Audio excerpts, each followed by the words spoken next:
Assalamualaikum, halo. Apa kabar semuanya? Saya harap kalian selalu dalam keadaan sehat dan semangat. Pada tahun ajaran baru ini, izinkan saya untuk memperkenalkan diri. Nama saya Adinda Erdiana. Kalian bisa memanggil saya dengan sebutan Ibu Adinda. Dalam kesempatan ini, saya akan membimbing kalian pada mata pelajaran Bahasa Indonesia. Jadi, kita harus tetap semangat belajar. Baik, hari ini kita akan belajar tentang laporan teks hasil observasi. Sebelum saya menjelaskan apa itu teks laporan hasil observasi, silakan kalian mengamati video berikut. Di dalam lautan Indonesia inilah bisa kita temukan beragam jenis lingkungan laut yang unik dan tak terhitung jumlahnya.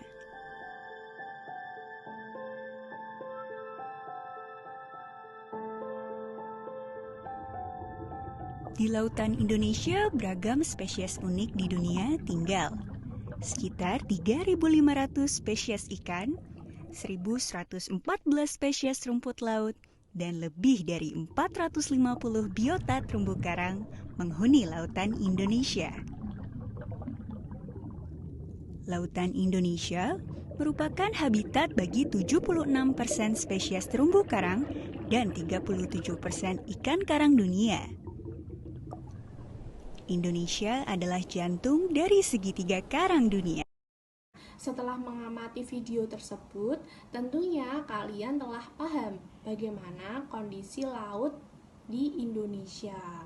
Dari kegiatan tersebut, artinya kalian sudah melakukan sebuah pengamatan atau observasi.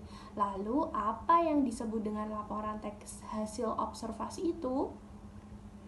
Ya, teks laporan hasil observasi adalah teks yang berisi penjabaran umum mengenai sesuatu yang disusun dan didasarkan dari hasil pengamatan dan fakta yang ada. Tujuan teks laporan hasil observasi itu apa sih?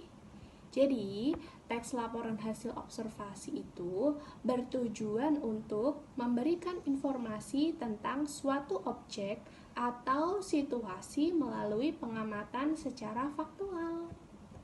Seperti teks-teks pada umumnya, teks laporan hasil observasi itu memiliki ciri-ciri.